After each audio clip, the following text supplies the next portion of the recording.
Hi, I'm Jan Hogarth from PlaceMate Architects, and today I'd like to talk about steep sites, how to design for them, and things that you should be thinking about as you're thinking about how to develop your steep site. Now people go, oh, steep site, such a nuisance, you can't use a standard home on them, this is going to cost you more. Yes, why would you bother? Well, this is a photo that we used from one of our jobs and you will have seen it before. This is why, because if you're on a steep site, chances are you have got a great view and you really want to make the most of it. If it's on steep site, you've usually got views that can't be built out. That is gold. Here's a steep site property that we did. Now there's two ways that a steep site can work. It can rise from the street and it's going to fall from the street. So we're going to deal with both of those today. Here's one that rises about 10 metres from the road here to the house up here. This is a family home. They want it to be their forever home and they wanted places for the children to play in the yard. Well, let me tell you, when they got the house, there was no yard. It was just a hillside. So what we've done here is put the carport garage area down the bottom. The roof here has got a flat area on. It's now got a trampoline on it. Now you go up another half a level. That's a family room in the bedrooms. Up here is the living rooms, kitchen, dining room, going all the way through and connecting up to a backyard at the back, which we'll come to. Now part of the problem with a steep site is how do you move through this site? You start at the bottom here. Your living room's up here, 3.5 stories higher. How do you flow up there without feeling like it's a chore, so that you don't feel like you're going through a rabbit warren or upscaling a mountain? So we have created these roofs here can be covered so that you can come up with your groceries into your house. We did a version where you could put a lift in through here, but just cost blew out, it was ridiculous. And we've also created another access down through here, which you can come down with a wheelbarrow so that there's service access up there at the top too. This is how the house started out. There was this daggy carport in here. This roof was leaking, of course. Underneath the house here was just dirt. This is an old Queenslander, and this is kind of halfway into the hill. So the whole thing was just a hillside. There was nowhere to play. Now, here's a drawing that we did. Now, you're allowed to be 9.5 metres. We lifted up the house 9.5 metres above the ground. Here's the natural ground line running down through here. And we've raised the house from about here to here, about 1.2 metres. So the back of the house connects up to the ground. And we've put a bit of fill in here, so it creates the illusion that the house is level. There's another level up here. Then all of these living areas connect up to the view through here. There's another room in underneath here. There's quite a bit of excavation under the back of the house. Now this is a trick. This is something you should be aware of if you're doing building on a steep site. Retaining walls, you always hear about this. What happens is water is in the ground here. There's always a lot of pressure from the water in the ground here, and you're tempted to put maximum space here, put a concrete block retaining wall in here and just put waterproofing in behind it. Chances are long term that will leak.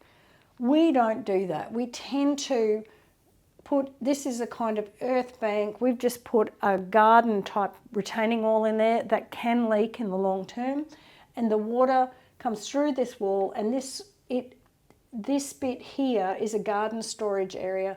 The water can flow around on a path down through here and down the hill. So when you get a really wet year, this part of the house is just standard construction. It's separated from the ground. If you can achieve that, you'll save yourself a lot of money, and it gives you this kind of B-grade space that comes in extremely handy for storage and gardening. It's actually under a deck. And you can see here that we've put a concrete floor over this garage here so that we get these various flat levels through the house. So here we are, here's a shot from the front. You can see this is a stepped pergola that could have roofs over it, so you can come up here with your shopping bags. There's that play area, it's now got a trampoline on it. We haven't got a handrail here, so this appears to flow down here, but you can actually walk down this way if you wanted to. This is the reverse view, so that if you came up from the street, you come up on these side steps and it feels lovely. Here's the same house from the back. and you can see right through from the backyard, through their meals area, through their kitchen and family, dining room, living room, and out straight through to the view. So you get this continuous flow on this steep site that's rising from the street. Now, here's one that falls from the street. From the street, this looks like a 2-storey house, again on the top of the hill with this fantastic view. Now, we've gone down another whole floor and turned and put cars in underneath here. This is the bedroom level, this is the living area, cars underneath. It falls about another 5 metres down the hill from there. Now, we've got the reverse problem here. This is the site falling down here. Here's our 9.5 metres. We're trying to get as high as we can on this side.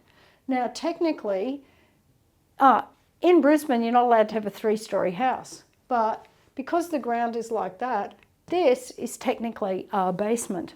So we are allowed to do that. From the street level, the living area is on street. It just looks straight through. Same principle as the other house.